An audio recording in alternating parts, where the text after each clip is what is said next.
Kebakaran di LA itu kota lokasi di mana para artis Hollywood tinggal. Memang sangat memprihatinkan keadaan di sana karena memang hingga saat ini 16 Januari ya, itu korban yang meninggal itu ada 27 orang dan lebih dari 200.000 orang harus mengungsi. As people in Southern California face a sixth straight day of deadly wildfire, fire crews are once again scrambling to stop a wildfire. Michelle, I have never seen anything like this before. We were in front of this house not 20 minutes ago and it was standing and fine. Now it is gone.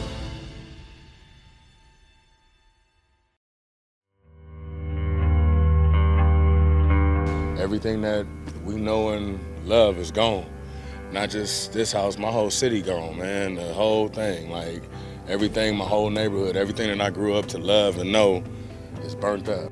Hal yang menyedihkan dari kebakaran ini adalah, jadi awalnya itu memang yang terlihat pada tanggal 7 Januari jam 10, sekitar 10.20, 10.30 itu mulai di Malibu. Seperti teman-teman ketahui, yang pantai yang dimana orang-orang tuh pengennya ke sana hura-hura tuh, terutama yang orang-orang cukup kaya gitu yang ada di sana. Cuman memang apinya itu mulai dari sana dan mereka secara bertahap mengungsi. Jadi sejak tanggal 7 Januari itu tambah terus.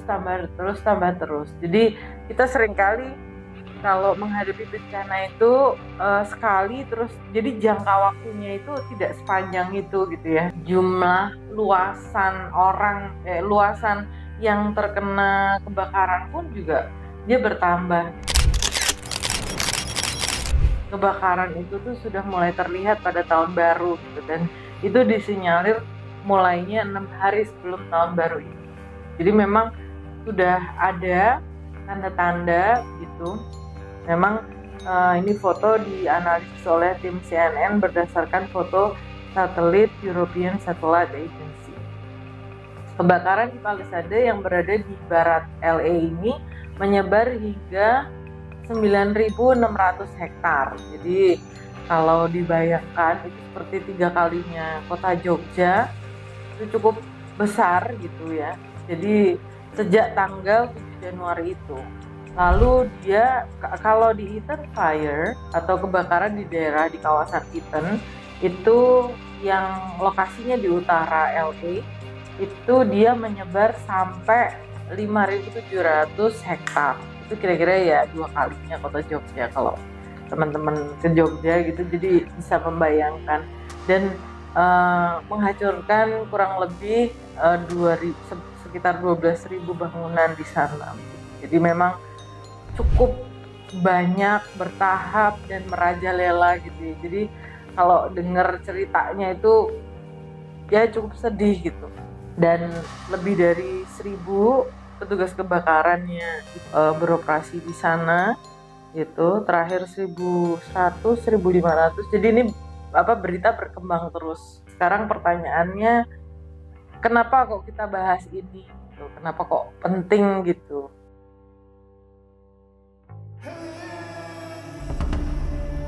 This is my house.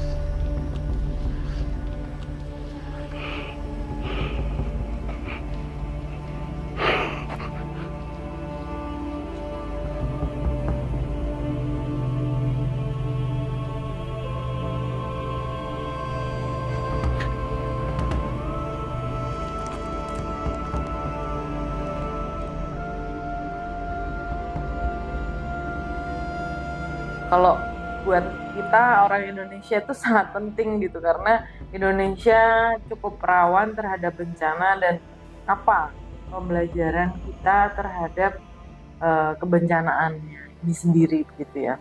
Jadi Indonesia memang secara suhu Indonesia tuh cukup beda ya dengan apa yang terjadi di LA. Jadi jenis kebakarannya itu pun beda.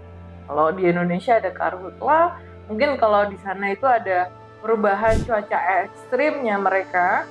Kalau di LA itu dia Santa Ana winds itu ada perubahan suhu yang ekstrim.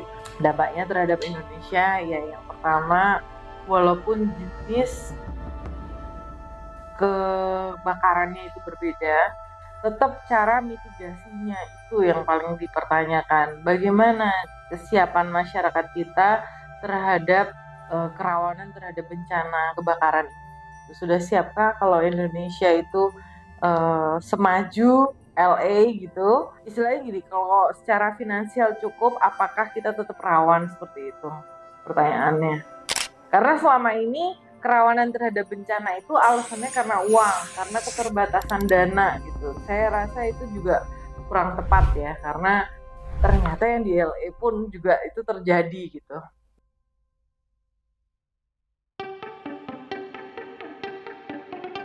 Ketidakpercayaan terhadap produk perencanaan. Rencana yang baik itu rencana yang dapat memitigasi kebencanaan semacam ini gitu. Kalau misalnya LA itu cukup smart, cukup bagus perencanaannya dan yang ahli juga cukup banyak gitu. Kenapa itu bisa terjadi? LA yang punya perencanaan bagus sampai hari ke-7 aja masih belum dapat dikatakan berhasil gitu. Sedangkan Indonesia dengan rencana penanggulangan bencana, rencana tata ruang wilayah dan rencana detail tata ruang ini gimana nih? Jadi kalau ada ketidakpercayaan terhadap perencanaan, saya rasa akan banyak ketidakpercayaan masyarakat terhadap planner-planner di Indonesia gitu. Saya yakin, dan produk-produk perencanaan juga gitu. Dan ini hal serius karena Indonesia lebih rawan terhadap bencana dan supermarket bencana itu cukup terkenal sebagai panggilannya Indonesia gitu ya. Jadi dan ragam bencana yang ditangani di Indonesia pun itu masih sangat terbatas gitu. Regulasi yang ada di Indonesia masih terbatas, masih tsunami dan gempa, belum masuk ke longsor, belum puting beliung, regulasi juga masih terbatas. Jadi ini cukup kritis buat Indonesia. Saya harap menjadi hal yang serius gitu.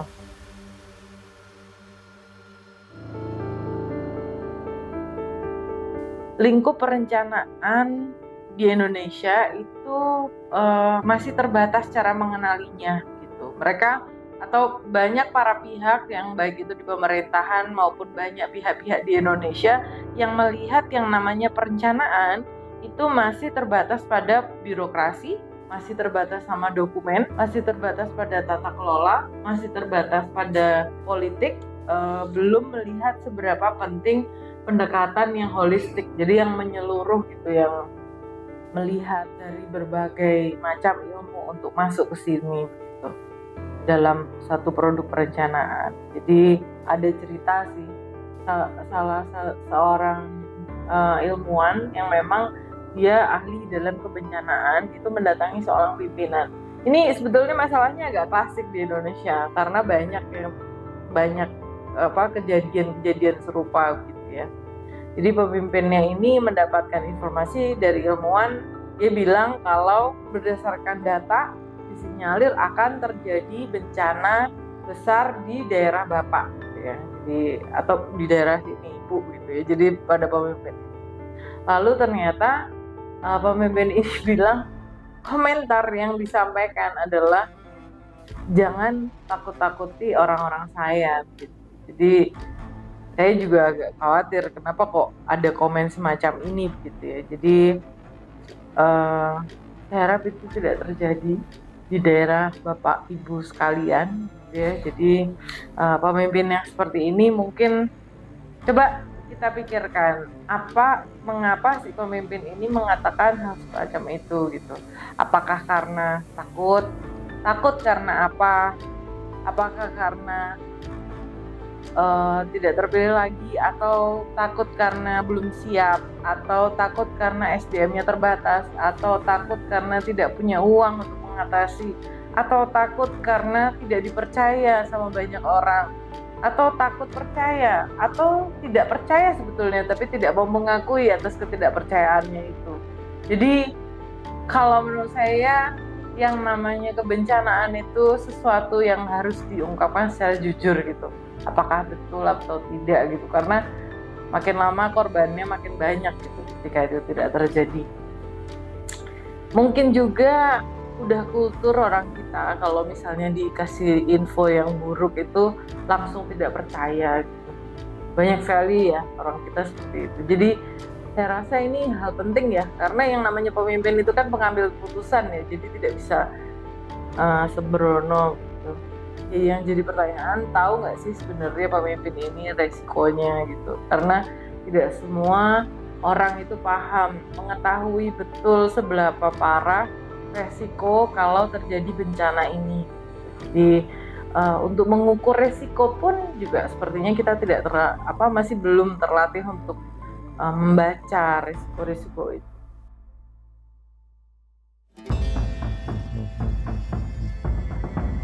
Kita itu diberi warisan sama leluhurnya kita tentang penamaan asal-usul suatu tempat. Jadi ketika terjadi bencana di suatu tempat, leluhur kita tuh memberi nama-nama tertentu pada area-area itu, ada kawasan-kawasan bencana itu. Namanya toponimi. Toponimi adalah penamaan suatu tempat atau wilayah yang nama itu dikenal di bidang ilmu linguistik yang mempelajari tentang asal-usul pemanaan dalam suatu tempat atau wilayah yang berkaitan dengan sejarah dan budayanya gitu.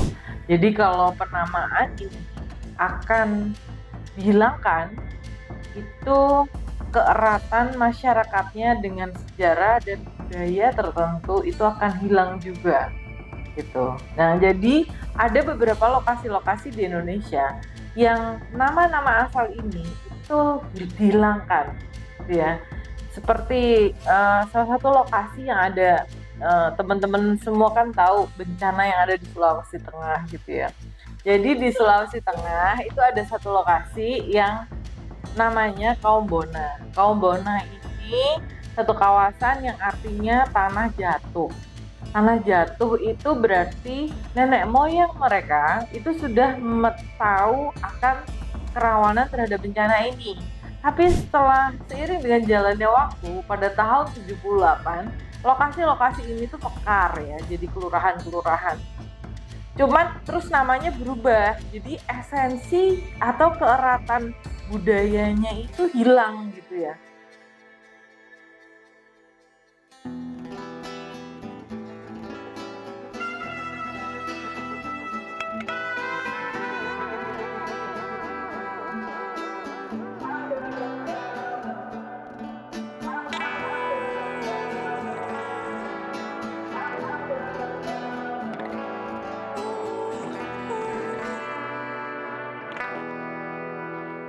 Oke, bicara tentang LA dan perencanaannya, lalu tentang kebakaran itu sendiri, itu saya rasa sangat menarik. Jadi selain itu ada juga hal yang tidak kalah menariknya, yaitu sistem jaminannya terhadap masyarakat. Next video kita akan bahas tentang jaminan terhadap rumah atau asuransi rumah. Gimana kalau terjadi bencana, Indonesia seperti apa?